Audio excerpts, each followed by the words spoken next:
Have you ever wanted to milk something? Have you ever wanted to milk someone? I sure have. Imagine my surprise when my dear friend joined Discord late one night and told me, "Hey John, have you played Elin yet?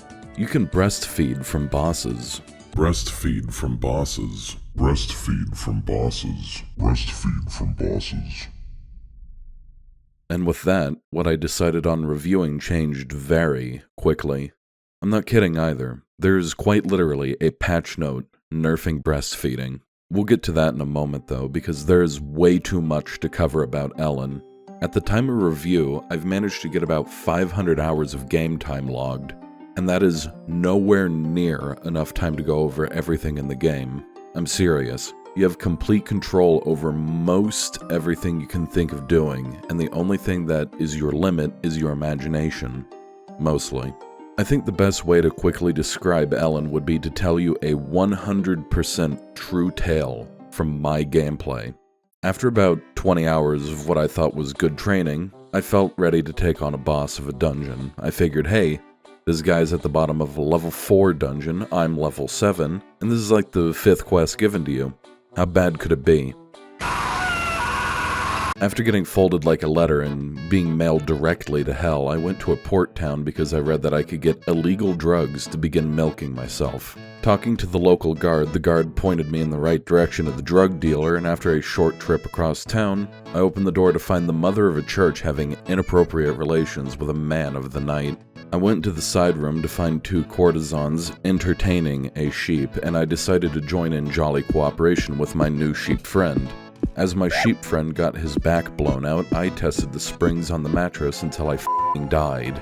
You might be thinking, holy crap, did that guy really shag a sheep? Is that allowed? Yeah, it is. And it's encouraged because that sheep is a loyal tax-paying citizen of our nation. He was exchanging goods for services in the nation's capitalist structuring. Speaking of, making money is very important in Elin, so much that figuring out ways to make money is half of the game. Frankly, it doesn't matter what method is used to earn a paycheck, anything from good, honest mercantilism like tradecraft or farming to less honest methods like prostitution or the synthesis of hardcore drugs. Obviously, there are some methods of making money that are better than others. A cursory search for good methods shows that giving pornographic literature to priests, then whipping them until they like it, is in fashion for making a lot of money. Unfortunately, when I tried out the whipping part, I think I only helped a man find out some things about himself. It doesn't matter how the money is earned as long as the taxes are paid off by the end of the month. And yes, of course, there are taxes. Part of maintaining your land involves managing how to assign labor, managing taxation of the population, and promoting morality of the citizens. Or lack of all of those things. Tax evasion is a serious crime to the government of Elin land, and the guards will not be a very big fan of you if you don't pay your dues. Even the gods above hate white-collar criminals and will negatively affect your karma if you end up deficient in your funding. In fact, while enslaving people will only remove 1 karma, skipping on tax day will net you a whopping -40 karma. Tax evasion is 40 times more morally objectionable than slavery. There are other ways to get money that don't involve the town management system. The entire other side of the game involves dungeoneering and exploring the randomized dungeons available, otherwise known as Nephia. Clearing Nephia means better gear means better enemies, and better enemies means better milk. Did I mention that breastfeeding thing? Let me get back to that.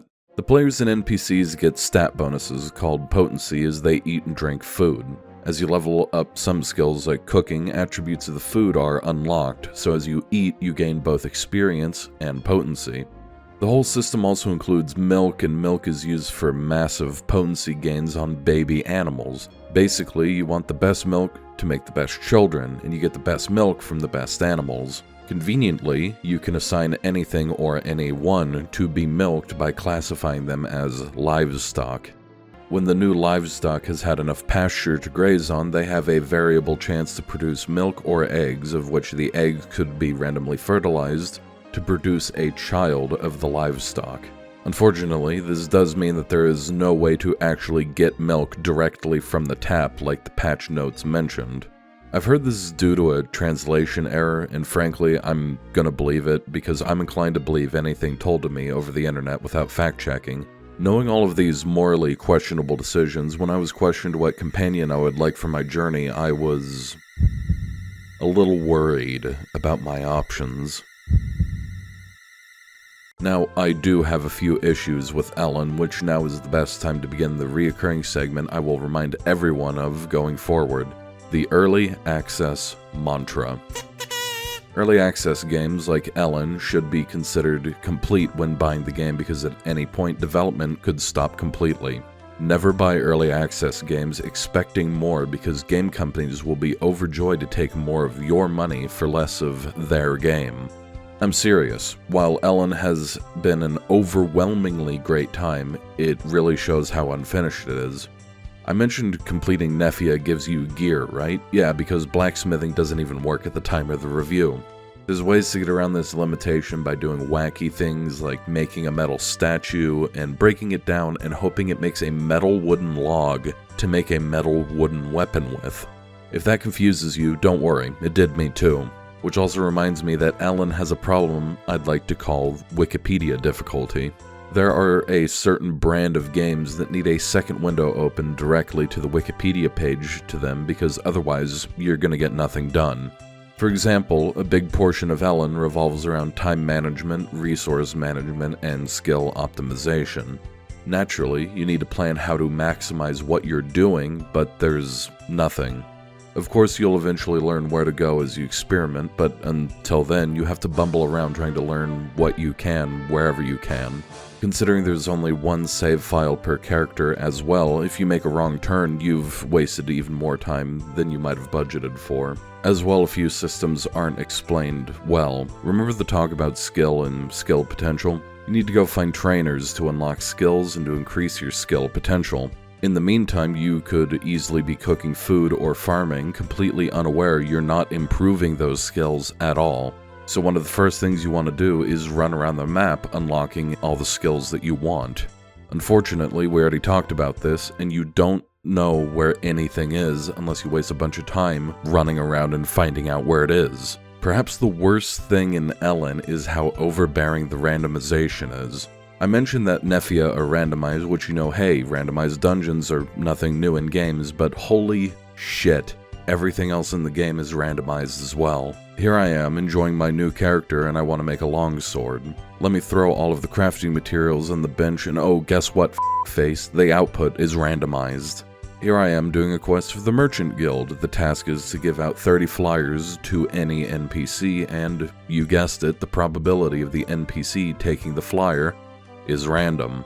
So my choices are to either over-purchase flyers to account for RNG, or to save before every interaction and reload, because there's a very real chance that the poor usage of RNG gently encourages me to take a long walk off of a short pier. Even simple things like nicknames are randomized. I can't tell you how many times I've been rolling for cool nicknames because I can't choose a name on my own. I've had to pass up on absolute bangers like Firm Unit, or Gifted Homo, or I don't think... All in all, Elin is probably one of the better RPGs I've played in a long time. The game has infinite potential and infinite choices.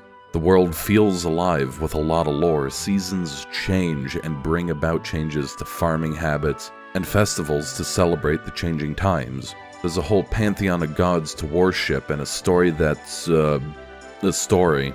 However, it feels held back by weird design choices and being absolutely nowhere near finished. Overall, I'd give Elin a humble toast from my milk chalice out of 10.